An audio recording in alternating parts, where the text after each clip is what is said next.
Everybody, it's Trey, it's Kev. We're back. As I mentioned in a previous video, Adam has like Delaware Pioneer chicken power, and he is not here with us because he is in the middle of a winter storm right now.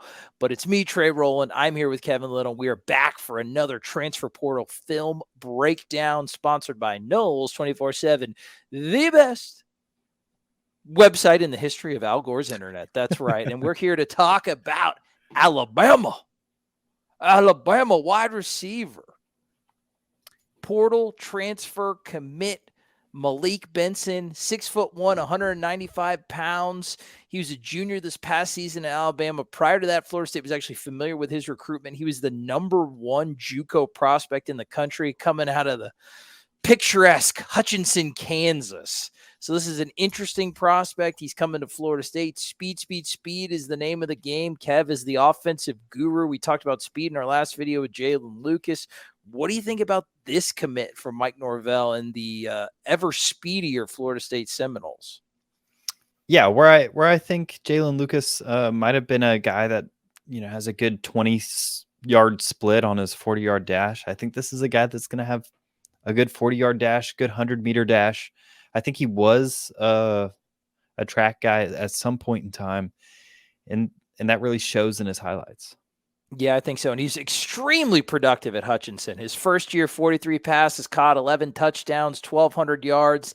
The next year, he was obviously an All-American, 923 yards, 10 more touchdowns, 54 receptions. I guess he actually broke the Hutchinson school record, that's one of those like premier JUCOs where a lot of guys come through. Caught Alabama's attention. Only 13 receptions for 162 yards and 1 touchdown this season. So not, severely productive in the fake #4 ranked Alabama's like offense. But to be fair, you saw him pass. They were a very bad passing team. So I'm not really holding that against him. I want to get to the highlights, and I want to see if it can translate, if Mike Norvell and the donk can unlock the potential that lies beneath. Let's go to, I think we're watching his Hutchinson film first, right? Yeah, so this is his freshman year at Hutchinson. Let's see, on the outside. And yeah, so breaks a tackle. He's decently sturdy built for a 6'1" receiver, but you can kind of see he's just gliding it out here. Yeah, around like 200 pounds, but that was a good, broke a tackle, simple, easy. I think that's doing it again, short route. And then, man, he's a yak machine, dude.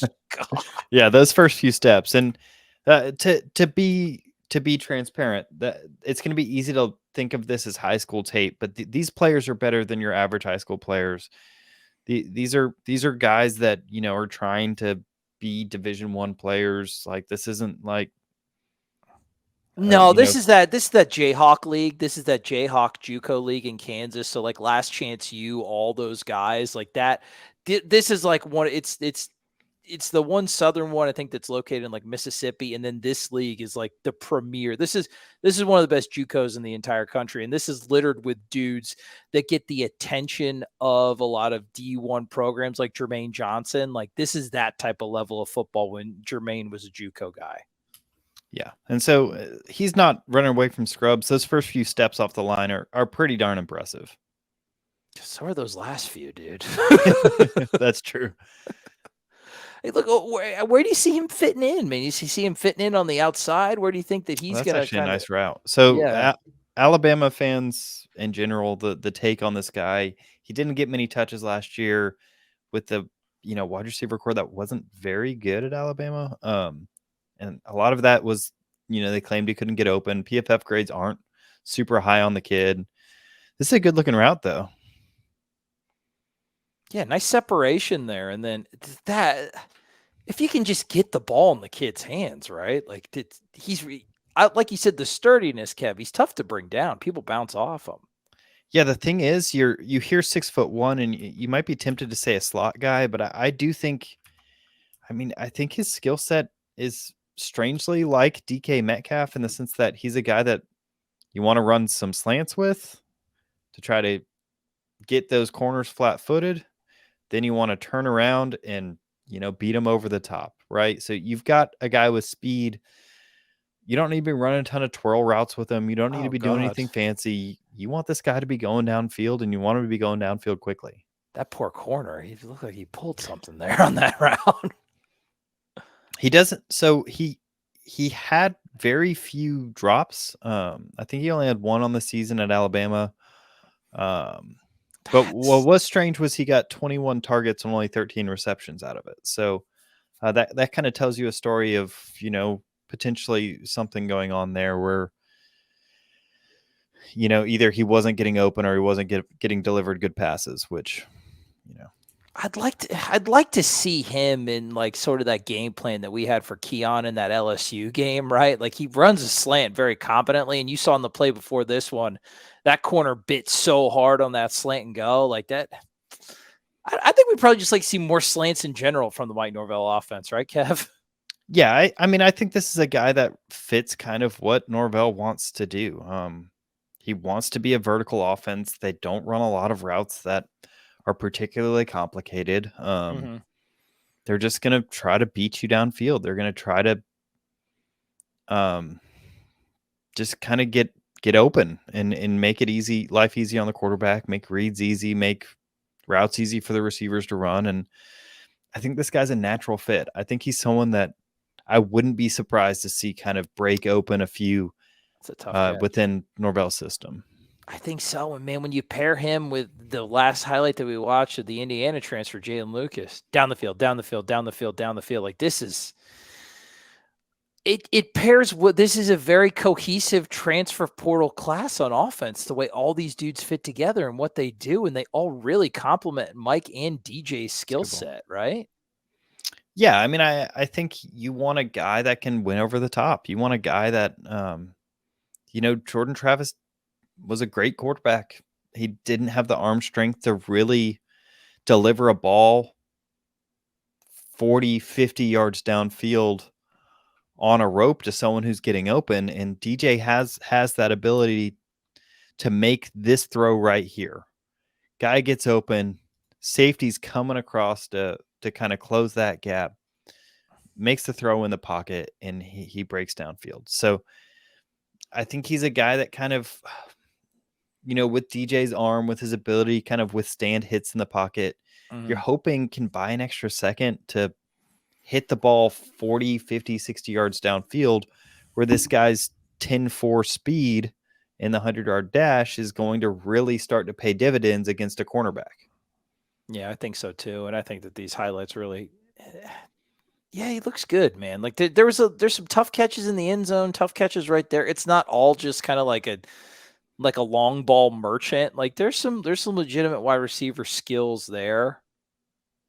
And then, yeah, that ability is just, man.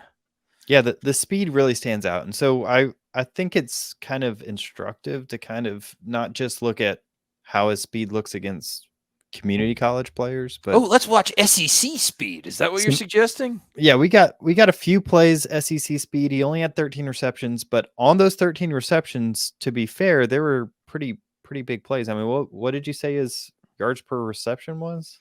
Well, he had 23, and you said how many? He had 13 receptions. You said he only had 21 targets, right? Something like that. So he had 13 for 162, so over 10 yards a reception. Yeah, I've got 13 touches. Yeah, 12.5 yards per reception. So and a touchdown. Yeah. So when he made the most of his limited touches at Alabama, and like I said, this wasn't like the West Coast offense air raid passing attack at Alabama this year. It was, you saw. Yeah, it's former Notre Dame quarterback, I believe. Yeah, Tommy Rees. Yeah, we remember him from whatever that dumb bowl game in Orlando was. I think it was the Champ Sports Bowl or Russell Athletic, something like that. Either way, you got some Alabama highlights? I do.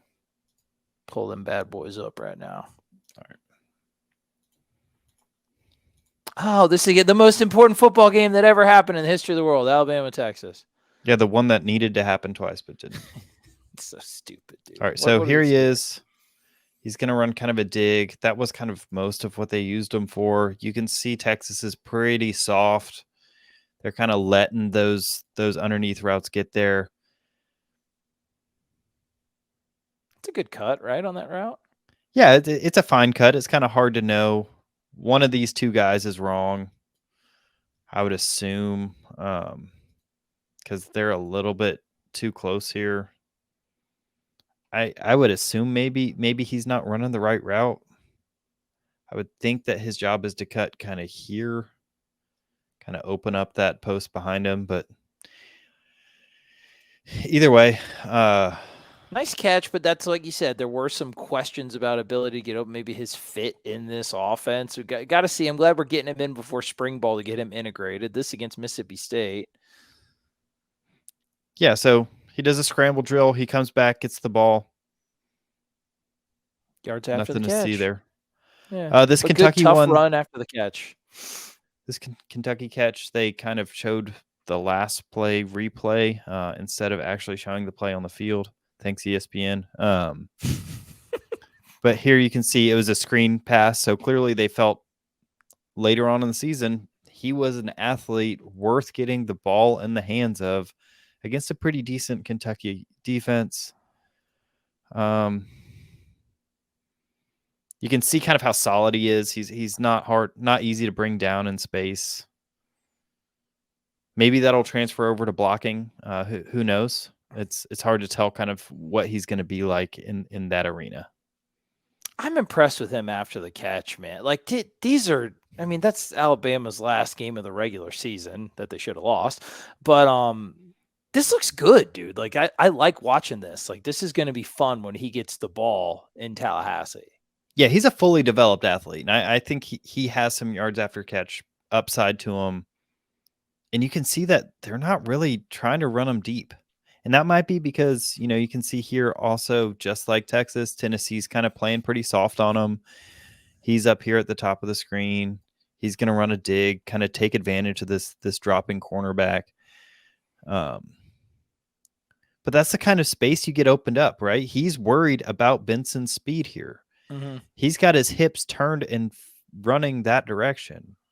That means that you can kind of get this dig in, 17 yards downfield? With a ton of space. Right? So that's something you can work with. And we expect Florida State. We think that this year, mostly pretty much all the action in the passing game happened like around the hash marks on the outside. I think that Florida State will be utilizing the middle of the field more this year. And not only with like tight ends like Kyle Morlock and guys coming out of the backfield like Ja'Kai Douglas, Toafili, Jalen Lucas, we mentioned earlier. I think we're going to see some more inside production from the wide receiver core, guys like Destin Hill and guys like Malik Benson, because there's a lot of ability and a lot of offensive coordinators think like as far as like an extension of the running game, getting the ball horizontally to dudes that are great yak monsters. A lot of people, RIP the Pirate, thought that's just an extension of your running game. You know what I mean? So there's a lot of potential to just stretch defenses horizontally before you break them vertically. And this guy can do both. So I'm very interested to see him with the ball in his hands. I think this is a fun take. Yeah. And to me, just like what you saw with Jalen Lucas, and the same argument that can be made is speed doesn't hurt. No. Get guys with speed, see which ones can transfer that speed well to your system and work well with your quarterbacks. Throw a few numbers at the problem and you'll kind of work things out. Yeah, absolutely. Like you said, there's a lot of people's mantras that like to solve a problem with like hit rates that are inconsistent for college athletes, just throw numbers at it. Florida State is 100% throwing numbers at their speed problem, and they've gotten a lot of dudes that are proven. And man, I think this is I'm excited about this. I didn't know much. I didn't know a ton about this kid up until tonight, really. And I'm excited to watch him integrate. Obviously, we're going to take a look at Noles247.com for all the practice reports to see how he integrates. He's got a great wide receivers coach in Ron Dugans and some other offensive minds that are elite around him. So see how well this kid gets integrated, because if he does, watch out. Kev, anything else to add? Nothing else. Go to Noles247. We've said it all. Go to Noles247.com or else you're a loser and nobody respects you and you won't know anything. And that is a terrible way to go through life. But you're not that way. because I know you, and you don't want to live like that. Keep chopping. We'll be back with. We got a lot more commits to do, guys. Keep chopping.